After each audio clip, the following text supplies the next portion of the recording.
आपके सिलेबस में अगर आप देखेंगे तो उसमें दूसरा जो टॉपिक दिया गया है वो है डिमांड, मांग। तो आज हम लोग बात करेंगे डिमांड पे।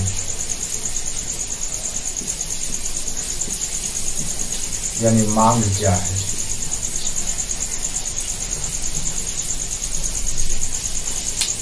तो सबसे पहला इसमें जो आपको देखना है कॉन्सेप्ट ऑफ डिमांड, यानी मांग की अवधारणा। पहला बात हम लोग ये करेंगे, कॉन्सेप्ट ऑफ डिमांड यानी मांग की अवधारणा। क्या है मांग, और धीरे धीरे करके इसके सारे एस्पेक्ट पे हम लोग बात करते हुए चलेंगे। जैसे कि आप कह सकते हैं कि इसकी प्रकृति क्या है या नेचर।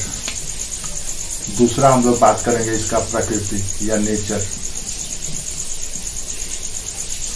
तीसरा बात करेंगे कि मांग कितने प्रकार का होता है, टाइप्स ऑफ डिमांड, प्रकार।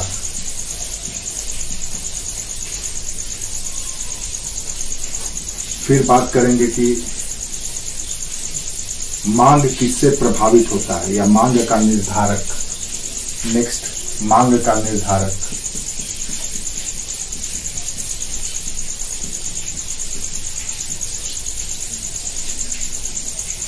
फिर हम लोग बात करेंगे कि थ्योरी ऑफ डिमांड, मांग के नियम।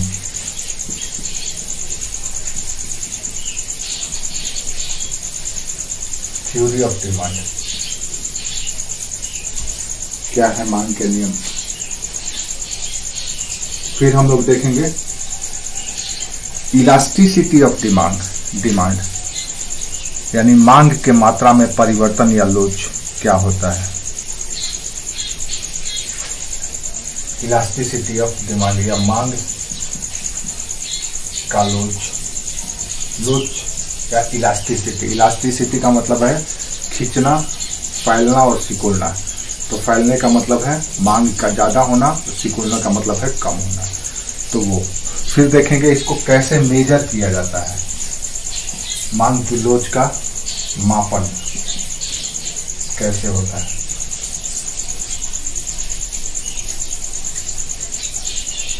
फिर हम लोग देखेंगे जो मांग की कीमत होती है उसका लोच। तो मांग की कीमत का लोच।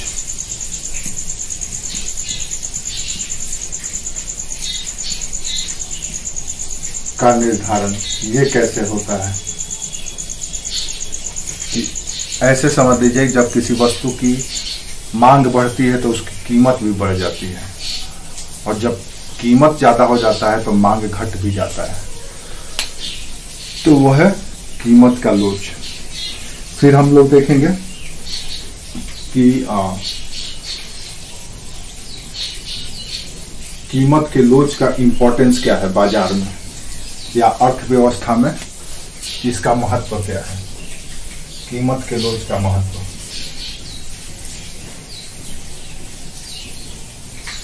ये एस्पेक्ट हम लोग मांग में देखेंगे। आपके सिलेबस में डायरेक्टली मेंशन किया गया है demand and elasticity of demand.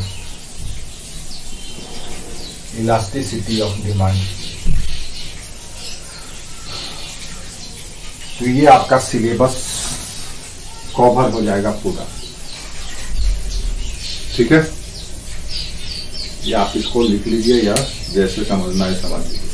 अब एक एक चीज पर हम लोग बात करने वाले हैं। सबसे पहले कॉन्सेप्ट, फिर नेचर, फिर टाइप्स, फिर डिटर्मिनेशन, थ्योरी या रूल्स, इलास्टिसिटी, मेजरमेंट और price determination and importance of price determination या कीमत का निर्धारण का महत्व। ये हमारा टॉपिक है जिस पे हम लोग बात करेंगे। समझ में आया? अब एक एक करके हम लोग बात करते हैं।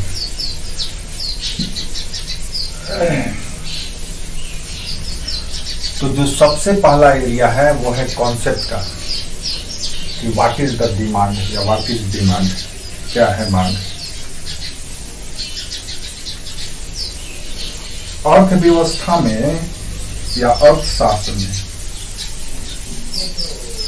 मांग को परिभाषित करते हुए ये बताया गया है कि जब आप किसी निश्चित समय में वस्तुओं की एक निर्धारित मात्रा या वस्तुओं की मात्रा को अलग अलग कीमतों पर खरीदने के लिए तत्पर रहते हैं तो उसी को मांग कहा जाता है। यानी मांग का तात्पर्य यह है कि वस्तु की मात्रा, हम लोग कॉन्सेप्ट देख रहे हैं कि क्या है वस्तु की मात्रा जो उपभोक्ता विभिन्न कीमतों पर खरीदने के लिए तत्पर रहता है। जो उपभोक्ता यानी कंज्यूमर विभिन्न कीमतों पर खरीदने के लिए तत्पर रहता है।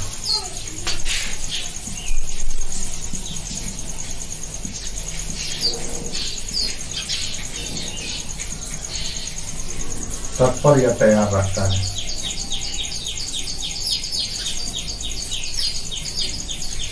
यह है इसका डेफिनेशन या परिभाषा मांग की। एक फंडामेंटल या बेसिक डेफिनेशन है, आप ऐसे भी देख लो।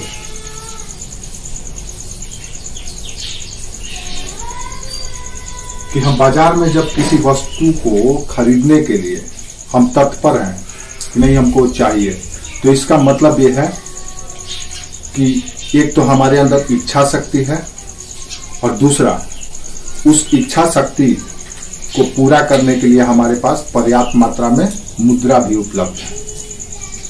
तो इच्छा शक्ति से पहले आवश्यकता, हमको आवश्यकता है या पहले इच्छा शक्ति है फिर आवश्यकता है और उस आवश्यकता के पूरा करने के लिए हमारे पास पर्याप्त मात्रा में धन उपलब्ध है। और ये जब तीनों मिल करके बाजार में उपलब्ध वस्तु को लेने के लिए तत्पर होता है तो उसको हम डिमांड कहते हैं। समझ में आया? याद रखिए ये मांग वो चीज है जो किसी भी अर्थव्यवस्था का केंद्र होता है। यानी कि ये मांग किसी अर्थव्यवस्था की आत्मा की तरह होता है। ये सोल है, आत्मा है किसकी? अर्थव्यवस्था की। जैसे बॉडी की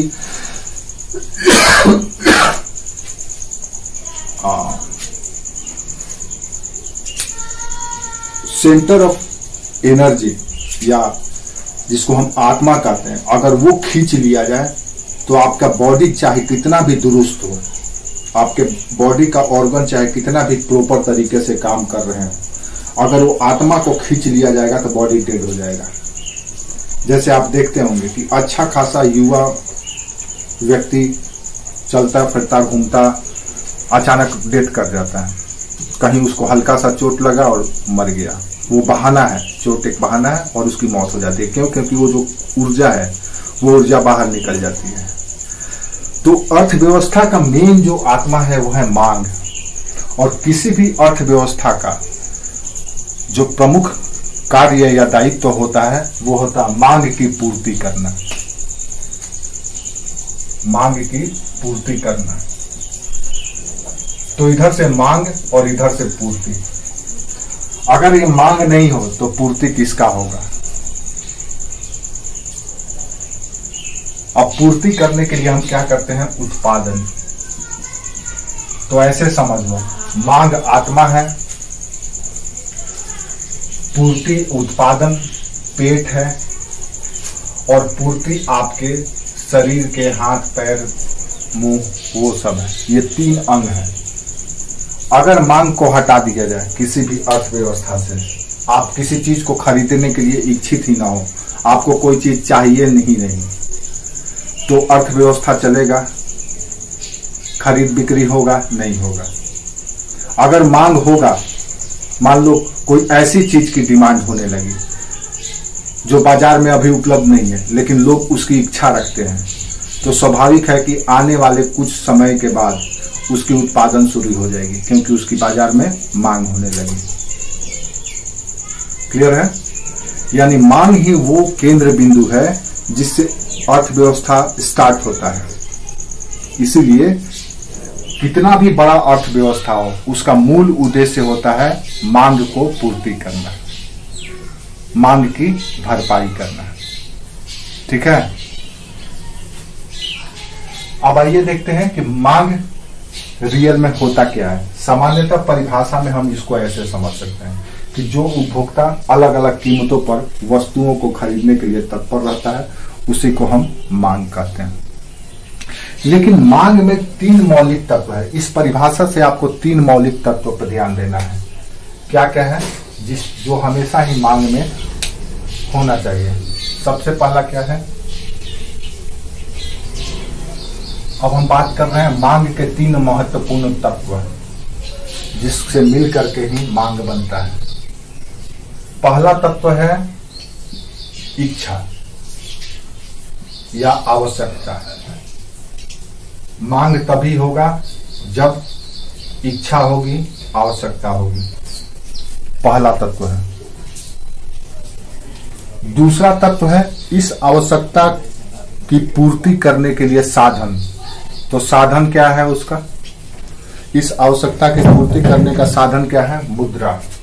यानी मुद्रा होगा, पैसा होगा, तभी आप अपनी आवश्यकता की पूर्ति कर सकते हैं। ठीक है। और तीसरा, इस पैसे को खर्च करने की इच्छा या मुद्रा को खर्च करने की इच्छा है।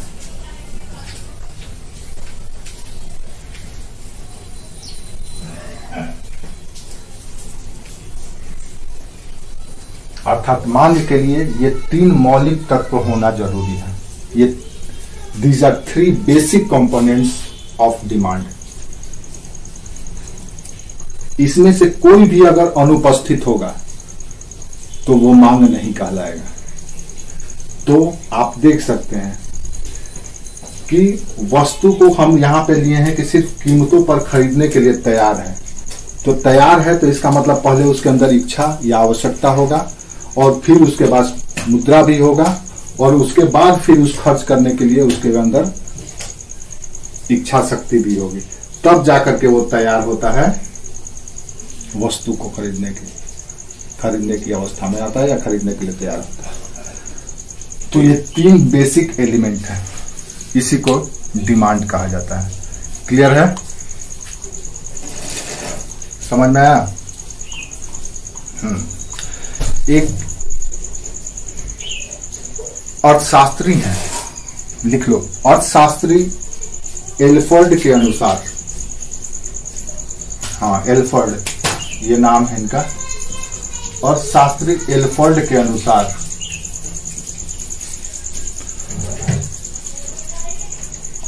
मांग का तात्पर्य है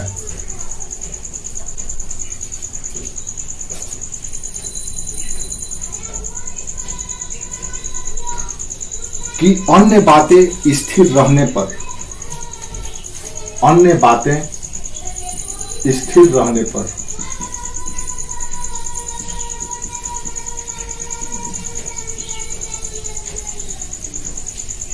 मांग का तात्पर्य है अन्य बातें स्थिर रहने पर किसी वस्तु की कीमत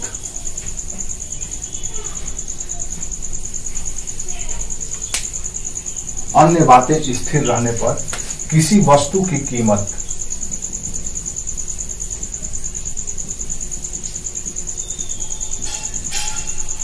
और उसके मात्रा या उसके मांगी गई मात्रा के बीच विलोम संबंध होता है। वस्तु की कीमत और मांगी गई मात्रा के बीच विलोम संबंध होता है।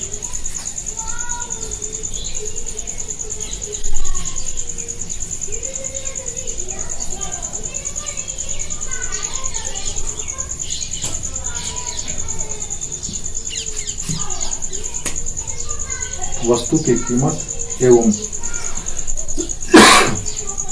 उसकी मांगी गई मात्रा के बीच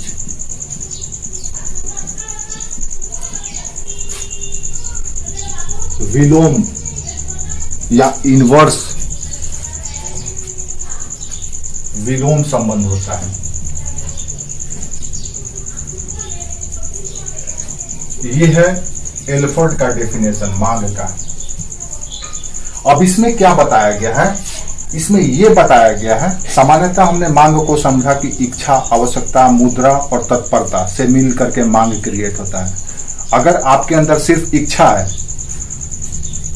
तो डिमांड नहीं कहलाएगा, मांग नहीं कहलाएगा, क्योंकि बाकी दो और तत्व आपके पास नहीं है। अगर आपके पास इच्छा है और पैसा भी है लेकिन उस पैसे को खर्च करने की इच्छा नहीं है तो भी वो मांग नहीं कहलाएगा। लेकिन आपके पास इच्छा भी है, पैसा भी है और उस पैसे को खर्च करके अपनी इच्छा को पूर्ति करने के लिए आप तैयार भी बैठे हुए हैं, देन वो कहलाएगा डिमांड या मांग। हमने यही देखा। तो लेकिन हम यहां पे कह रहे हैं कि मांग की मात्रा और वस्तु के कीमत के बीच विलोम संबंध होता है। अर्थात इसका मतलब यह है कि किसी वस्तु का प्राइस या कीमत जब बढ़ेगा तो उसका मांग क्या होगा, घटने लगेगा। ये एल्फोर्ड का फंडामेंटल डेफिनेशन है कि जब किसी वस्तु की कीमत बढ़ा या बढ़ेगा तो उसका मांग कम होने लगेगा। ठीक है। अब हम इस परिभाषा को इसलिए यहां पे पुट कर दिए ताकि आपको ये समझ में आ जाए कि मांग होता क्या है और मांग कैसे काम करता है, फंक्शन करता है। इस परिभाषा से आपको ये बात समझ में आ गया होगा। अब हम देखते हैं कि मांग दो तरह का होता है। दो तरह कहने का मतलब यह है कि एक इंडिविजुअल लेवल पे काम करता है। जैसे आपको कोई चीज चाहिए तो आप उसको खरीदते हैं, तो वो व्यक्तिगत मांग हो गया। अब इसको समझने के लिए थोड़ा सा हम लोग आगे बढ़ते हैं। क्या देखते हैं इसमें,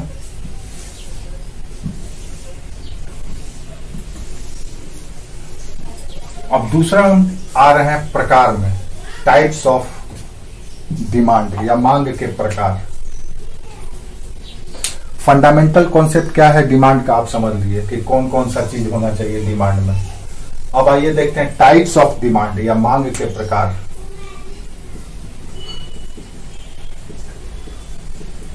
मांग के प्रकार को हम मुख्यतः दो भागों में बांटते हैं। एक व्यक्तिगत मांग और दूसरा बाजार मांग।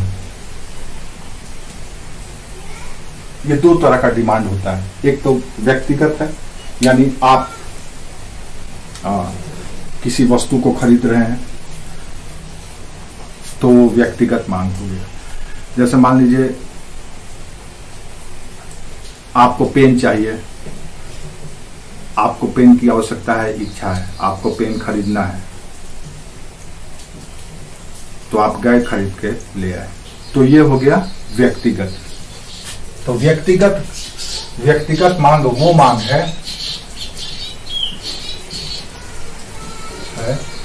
जो एक व्यक्ति से जुड़ा हुआ है, एक ग्राहक से जुड़ा हुआ है, एक उपभोक्ता से जुड़ा हुआ है, एक उपभोक्ता से संबंधित है।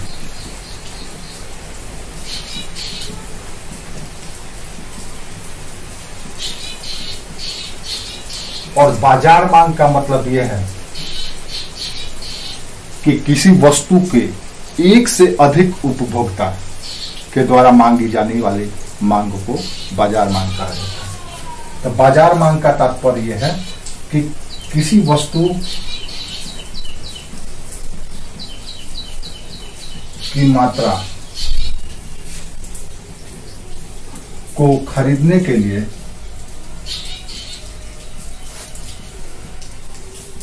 एक से अधिक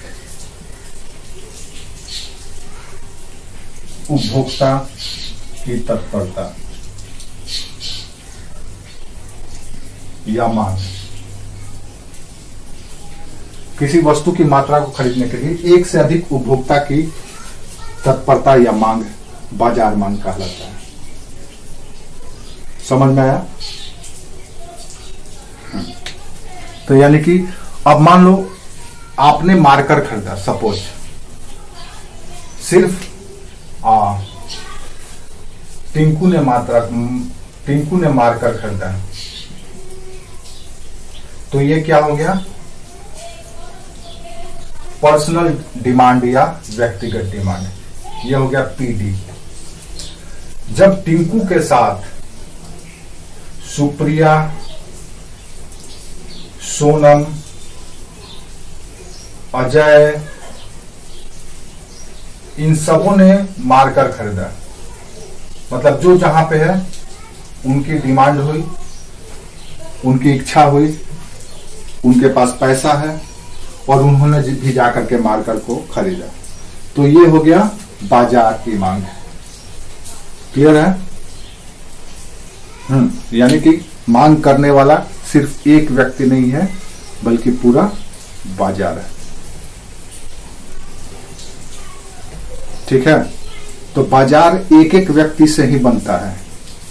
एक एक व्यक्ति का जब संयोग होता है या जोड़ होता है तो वो बाजार बनता है। तो इसका मतलब यह है कि जब कोई उत्पादक या वितरक कोई वस्तु बनाएगा तो एक एक व्यक्ति की संतुष्टि का ख्याल रखेगा, उसकी यूटिलिटी का ख्याल रखेगा, तब जाकर के उसकी वस्तु बाजार में बिक पाएगी, चाहे वो व्यक्तिगत स्तर पर हो या बाजार स्तर पर हो। हम क्यों पढ़ रहे हैं डिमांड? क्योंकि ये डिमांड ही पूरे अर्थव्यवस्था को अर्थव्यवस्था का जान है। अगर डिमांड नहीं होगा तो प्रोडक्शन नहीं होगा, सप्लाई नहीं होगा और न तो सर्विस सेक्टर काम करेगा। सब कुछ मांग पर ही निर्भर है। ऐसी स्थिति में हमें मांग करता यानी उपभोक्ता की अधिकतम संतुष्टि का ख्याल रखना आवश्यकता है। ठीक है? तो व्यक्तिगत मांग और बाजार मांग ये है। अब थोड़ा सा इसकी बारीकियों को और समझ लेते हैं। अब एक उदाहरण से लेते हैं। मान लो कोई वस्तु है, मार्कर है। जब मार्कर का कीमत 10 रुपया है, मान लो ये मार्कर है और इसका प्राइस है 10 रुपया। ठीक है?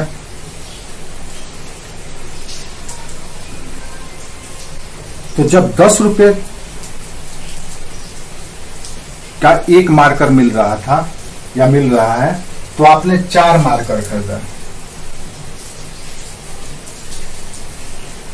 ठीक है? इसी तरह से कुछ और लोग हैं आपके अलावा, उन्होंने भी इस 10 रुपए के कीमत पर लगभग 20 मार्कर खरीदे। क्लियर है? मान लो आप टिंकू हैं और इधर सुप्रिया है, तो टिंकू ने 4 मार्कर खरीदा 10 रुपए के कीमत पर और सुप्रिया ने 20 मार्कर खरीदा 10 रुपए के कीमत पर। तो ये जो टिंकू ने खरीदा ये टिंकू का व्यक्तिगत मांग हो गया। ये सुप्रिया ने 20 खरीदा, ये सुप्रिया का व्यक्तिगत मांग हो गया। लेकिन जब इन दोनों को जोड़ दिया जाएगा तो ये हो गया बाजार मांग। यानी टिंकू और सुप्रिया दोनों ने मिला करके 24 मार्कर का डिमांड किया।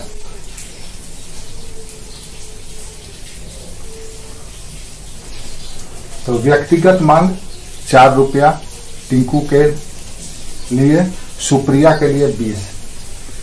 अगर हम इन दोनों व्यक्तिगत मांगों को जोड़ दें तो वो हो गया मार्केट डिमांड।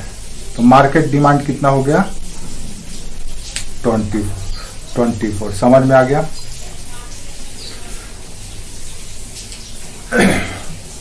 तो 2 तरह का मांग होता है।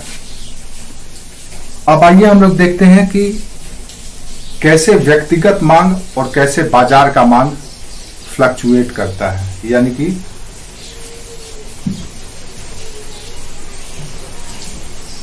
उसमें परिवर्तन आता है। एक चार्ट से हम लोग देख लेते हैं। जब भी हम मांग के लिए या डिमांड के लिए कोई कर्व बनाते हैं या आप कह सकते हैं कि वक्र बनाते हैं, कर्व को हिंदी में वक्र कहा जाता है। जब ग्राफ के लिए टेढ़ी लाइन का प्रयोग किया जाता है, अर्धचंद्राकार लाइन का, तो उसको वक्र कहा जाता है। ठीक है, तो मान या कर्व कहा जाता है। अब हम ये देखने वाले हैं कि अगर हमको मांग का वक्र बनाना है, ग्राफ के थ्रू समझना है या कर्व के थ्रू समझना है, तो इसके लिए हमको क्या करना पड़े? तो इसके लिए हमको मांग की अनुसूची तैयार करनी पड़ेगी। मांग की अनुसूची यानी कि शेड्यूल बनाना पड़ेगा। इसी के आधार पर हम मांग का कर्व तैयार कर सकते हैं। और ये कर्व क्यों तैयार करेंगे? ताकि हम उत्पादक समझ सकें कि हमारे वस्तु का डिमांड कैसा है बाजार में, कस्टमर संतुष्ट है कि नहीं है। अगर नहीं है तो उस कर्व से पता चल जाएगा कि डिमांड घट रहा है। कोई भी मैनेजरियल लेवल का या कोई भी हायर पोस्ट का जो मार्केट का ऑफिसर है, उस कर्व को देख करके समझ जाएगा कि हमारा डिमांड कम हो रहा है या ज्यादा हो रहा है। अगर कम हो रहा है तो क्यों हो रहा है, वो इसका अध्ययन करेगा और उन कमियों को दूर करेगा जिसके वजह से ये कम हो रहा है। ठीक है, तो मांग के कर्व बनाने से पहले हमको मांग की अनुसूची बनाना जरूरी है या टेबल या इंडेक्स बनाना जरूरी है। तो इसको कैसे समझेंगे? तो इसके लिए हमको एक बॉक्स बनाना पड़ेगा। फॉर एग्जाम्पल, मांग की अनुसूची के लिए हमें सबसे पहले बॉक्स बनाना पड़ेगा। तो इसके लिए हम एक एग्जाम्पल ले लेते हैं कि मान लो आप टिंकू उपभोक्ता है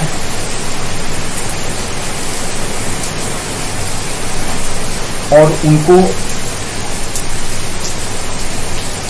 कोई चीज खरीदना है, जैसे मान लो सेब खरीदना है या केला खरीदना है या आम खरीदना है। मान लो आम खरीदना है टिंकू को। अब टिंकू के पास पता चला कि उनका कमाई जो है हर महीना 1500 है महीना है। तो आम वो कितना खरीदेंगे? आम की मात्रा, आम की कीमत निर्धारित करेगा कि वो कितना खरीदेंगे। मान लो अगर आम बाय द वे आम 25 रुपए किलो है, ये कीमत है, प्राइस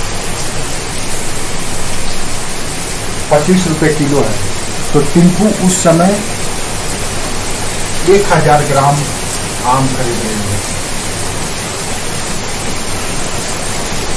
ठीक है, लेकिन जैसे ही इसका कीमत बढ़ा, मान लो इसका कीमत 50 रुपया हो गया, तो क्या टिंकू उतना ही आम खरीदेगी? पता चलेगा नहीं, कम खरीदेगी। हो सकता है वो 750 ग्राम ही खरीदे, क्योंकि उसका आय सीमित है। उसको जितना खर्च करना है उसका पहले से वो निर्धारित करके रखेंगे। अगर और ज्यादा बढ़ गया, 75 रुपए किलो हो गया, तो हो सकता है ये अब हम 500 ग्राम करें। और अगर 100 रुपए किलो हो जाएगा तो क्या करेंगे? 250 ग्राम कर देंगे। इससे ज्यादा एक्सेसिव हुआ तो अब आम को रिप्लेस कर देंगे, आम को खरीदना ही बंद कर देंगे। तो इसका मतलब यह हुआ कि मांग या व्यक्तिगत मांग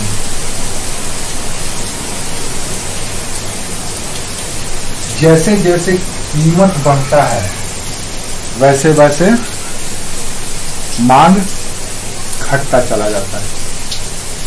यही है ना? इसका मतलब वस्तु का अगर कीमत इंक्रीज किया तो डिमांड कम होने लगता है। यही कहलाता है मांग और कीमत के बीच विलोम संबंध होता है या इनवर्स रिलेशन होता है।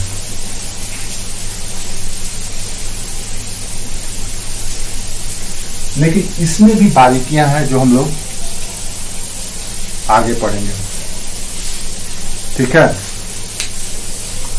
तो ये व्यक्तिगत मांग है जो कि फ्लक्चुएट होता है। अब मान लो यहां पे हम एक और व्यक्ति को ले लें, ये एक व्यक्ति का उदाहरण है, व्यक्तिगत लेवल की मांग का अनुसूची है, टेबल है। और अगर एक से ज्यादा व्यक्ति अगर हो और यही कीमत हो, तो मान लो ये टिंकू का खरीदारी है, अब इसी में हम सुप्रिया की खरीदारी को भी जोड़ लें,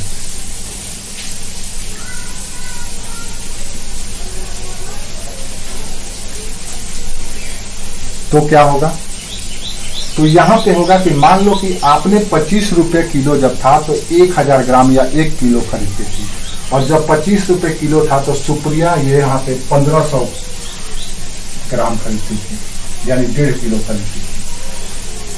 इसी तरह से जब 50 रुपए हुआ तो आपने 750 ग्राम खरीदा और सुप्रिया ने 1000 ग्राम खरीदा। इसी तरह से जब आप 75 रुपए था तो आपने 500 ग्राम खरीदा, तो सुप्रिया ने 750 ग्राम खरीदा। जब 100 रुपये हुआ तो ये हो गया, आपने खरीदा 250 ग्राम और इसने खरीदा 500 ग्राम। क्लियर है? तो व्यक्तिगत मांग ये हुआ आपके लेवल पे जो आपने खरीदा था, यहां तक हुआ व्यक्तिगत मांग जो आपने खरीदा था। लेकिन जब हम इन दोनों को जोड़ देंगे तो ये क्या हो गया? बाजार की मांग। तो बाजार की मांग कितना हो गई? 1500 और 1000, यानी 2.5 किलो, 2500 ग्राम। यहां कितना हो गया? 1750 ग्राम। यहां कितना हो गया? 1250 ग्राम। यहां कितना हो गया? 750 ग्राम। तो ये है मार्केट डिमांड, यानी कि कुल मिला जुला करके इस टेबल से ये पता चलता है कि प्राइस के वजह से व्यक्तिगत और मार्केट दोनों ही डिमांड पर प्रभाव पड़ता है। अगर किसी वस्तु का प्राइस हाई हो जाए तो व्यक्तिगत डिमांड भी घटेगा और मार्केट डिमांड भी घटेगा। और मार्केट डिमांड क्या होता है आप समझ गए, समझ में आ गया? अब अगर इसको हमको ग्राफ में दिखाना हो तो कैसे दिखाएंगे? व्यक्तिगत डिमांड का दिखाना हो और बाजार या मार्केट डिमांड को दिखाना हो तो इसके लिए सिंपल सा हम ग्राफ बना लेंगे। अब आपसे जैसे ये हम इसलिए बात कर रहे हैं क्योंकि ये ग्राफ दे करके आपसे पूछ देगा कि इसमें बताइए कि इस ग्राफ से आपको क्या पता चलता है। ये सवाल आपसे पूछा जा सकता है कि इस ग्राफ को दे करके आप क्या समझ रहे हैं। तो व्यक्तिगत डिमांड का ग्राफ पहले देखते हैं, उसके बाद हम लोग मार्केट डिमांड का ग्राफ देखेंगे। ठीक है, तो ग्राफ के लिए हम 2 एक्सेस ले लेते हैं। ये वाई एक्सेस है, ये एक्स एक्सेस है। वाई एक्सेस पे हम कीमत को रख लेते हैं या प्राइस को, और इस पे हम वस्तु की मात्रा को रख लेते हैं। अब आपके पास डाटा था, उसमें सबसे पहला जो था वो था 25 रुपए किलो, उसके बाद बढ़ा था 50, उसके बाद बढ़ा था 75, उसके बाद था 100। तो ये प्राइस है। जब याद कीजिए, जब ये अच्छा वस्तु की मात्रा रख लीजिए, तो वस्तु की मात्रा को हम इंडिविजुअल लेवल पे लेते हैं, यानी 1000 ग्राम पे हम चलते हैं कि जहां पे सबसे ज्यादा डिमांड है। तो 1000 ग्राम पे हम बात करते हैं। तो 1000, फिर 750 ग्राम, फिर 500 ग्राम, फिर 250 ग्राम। यही था हमारा। तो जब 25 रुपए कीमत था तो मांग कितना था? 1000 ग्राम। जब 50 रुपए किलो हुआ तो कितना मांग हुआ? 50 रुपए किलो जब हुआ तो 750 ग्राम। जब 75 रुपए किलो हुआ तो कितना हुआ डिमांड? 500 ग्राम। जब 100 रुपए किलो हुआ तो कितना हुआ डिमांड? 250 ग्राम। यानी मांग का कर्व ऐसे बनता है।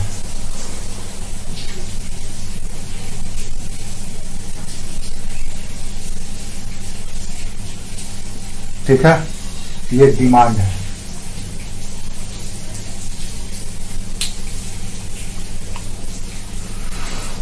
समझ में आया?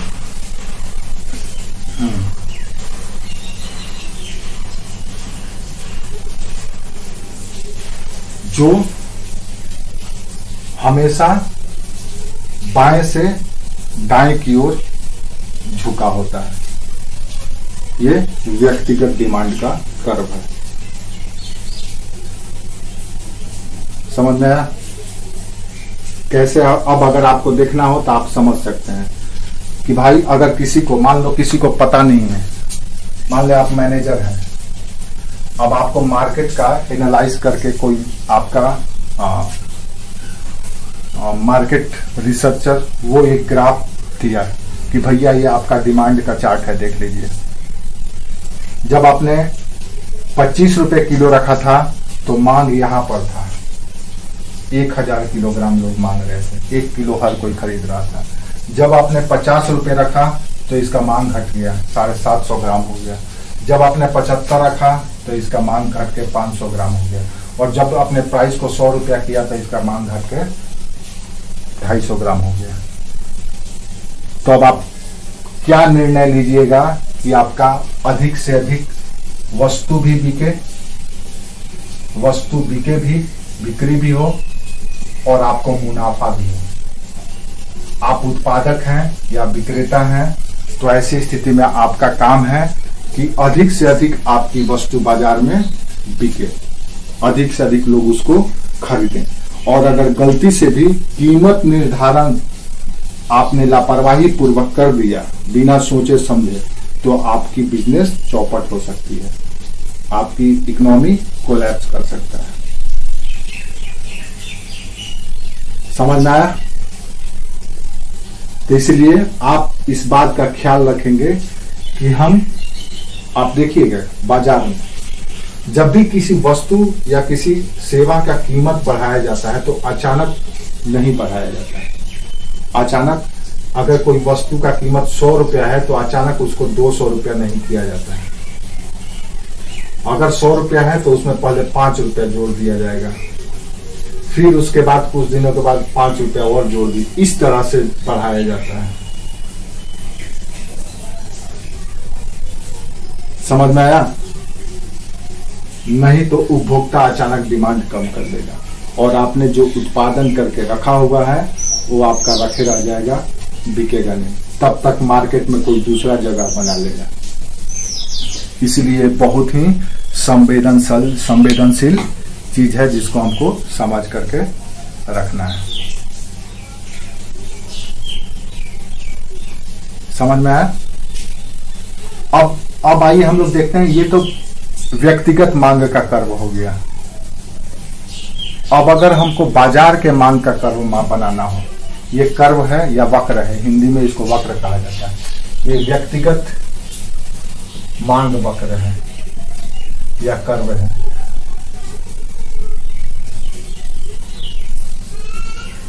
अब बाजार के मांग वक्र को देख लेते हैं।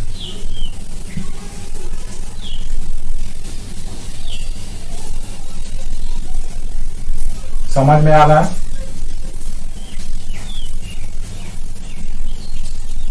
अब बाजार के मांग वक्र को अगर हमको निर्धारित करना हो तो कैसे होगा?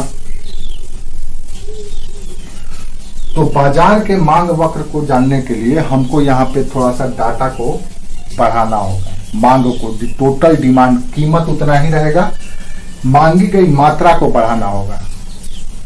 कि जब 25 रुपए किलो था तो टोटल डिमांड कितना था? 1500 बी का या सुप्रिया का और 1000 आपका, यही था ना। तो इस रेखा को थोड़ा सा हमको और बढ़ाना पड़ेगा। तो इसके लिए हमको क्या करना पड़ेगा, एक प्रेस बना देते हैं। अब हम देखने वाले हैं कि कैसे बाजार के मांग का कर्व बनेगा।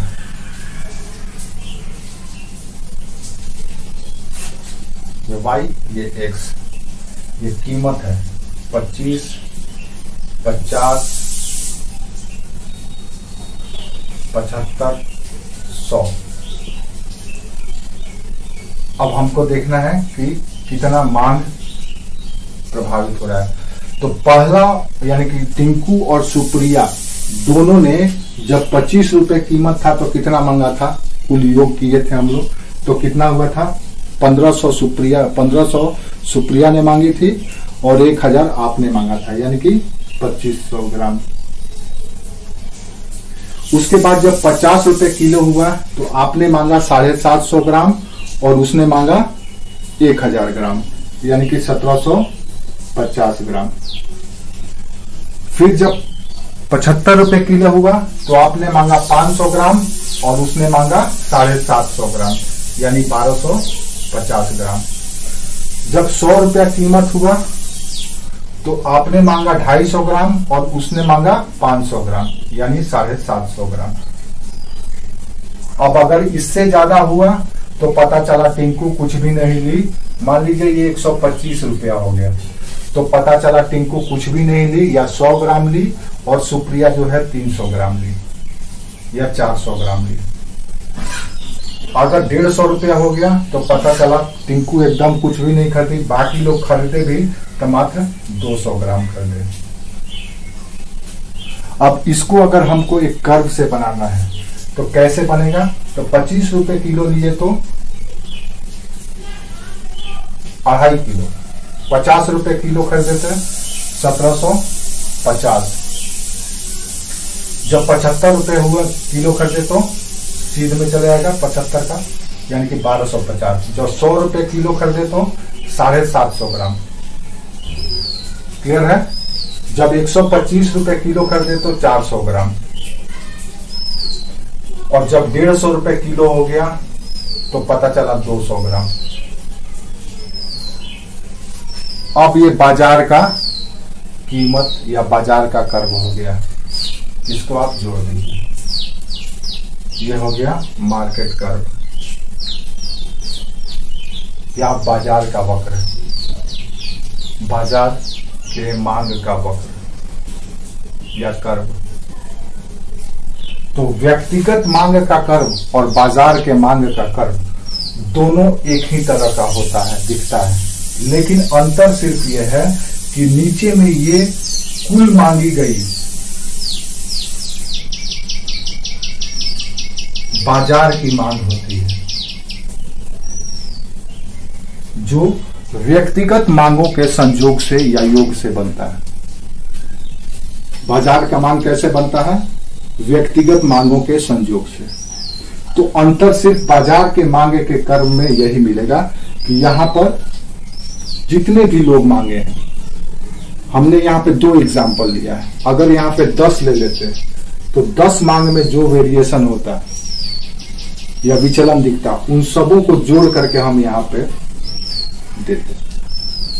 अब मान लो यहां पे 250 ग्राम 2500 ग्राम हो रहा है, तो 10 लोग अगर मांगते तो हो सकता है कि ये 5000 ग्राम हो जाता ना, तो हमको यहां पर 5000 ग्राम लिखना पड़ता।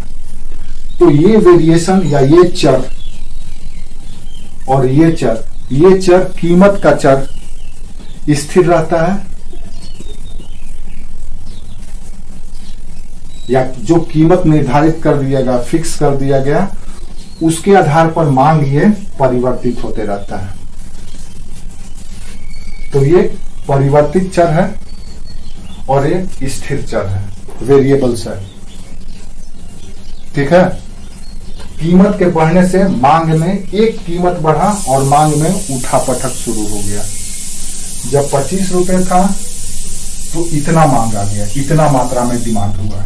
ये देखिए इतना सामान, यानी कि हो सकता है बहुत सारा सामान उनका बिक जाए। जब जैसे ही 50 रुपए किलो हुआ तो डिमांड कम हो गया। अब देखिए मात्रा कम हो गया, इतना ही मात्रा, पहले इतना मात्रा, फिर उसके बाद इतना मात्रा। जब 75 हुआ तो और थोड़ा सा कम हो गया, जब 100 हुआ तो मात्रा और कम हो गया, और जब 125 हुआ तो ये हो गया, जब 150 हुआ तो ये हो गया। आप खुद अंदाजा लगाइए इस फिगर से कि मांग कैसे घट गया। कहां पे मांग इतना था जब कीमत इस तरह पे 25 रुपए पे था, और जब बढ़ गया कीमत तो मांग हो गया यहां पर।